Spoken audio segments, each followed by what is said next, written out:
ఈరోజు కంటక వాక్యం. నమ్మకమైన సాక్షియు, మృతులలో నుండి ఆది సంభూతుడుగా లేచినవాడును, భూపతులకు అధిపతియునైన యేసుక్రీస్తు నుండియు కృపా సమాధానములు మీకు కలుగునుగాక.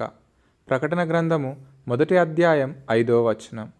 ప్రియులారా, దేవుని యొక్క కృప, దేవుడిచ్చే సమాధానం, ఇవి రెండింటికి మించిన గొప్ప ఆశీర్వాదం మరొకటి ఉండదు. దేవుని కృప మన పాపములను కడిగి పరలోక రాజ్య వారసులనుగా చేస్తుంది. దేవునితో సహవాసం మనకు సమాధానాన్ని అనుగ్రహిస్తుంది. ఈ రెండు మన ప్రభు అయిన యేసుక్రీస్తు నుండి పొందుకునే వారమై మనమున్నాము. దేవుని గురించి, మనం పొందబోయే నిత్యరాజ్యం గురించి యేసుక్రీస్తు నమ్మకమైన సాక్షి అయి ఉన్నాడు. ఆయన మరణమును గెలిచి భూపతులకు అధిపతి అయి ఉన్నాడు. ఈ లోకంలో యేసుక్రీస్తు వంటి వాడు మరి ఎవ్వరునూ దొరకరు.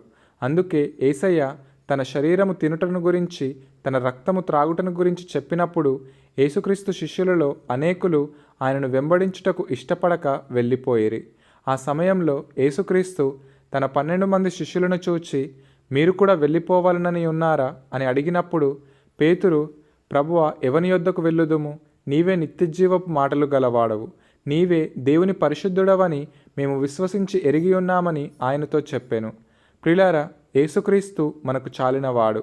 ఆయనే పరిశుద్ధాత్మను అనగా ఆదరణకర్తను మన యొద్దకు పంపి ఉన్నాడు.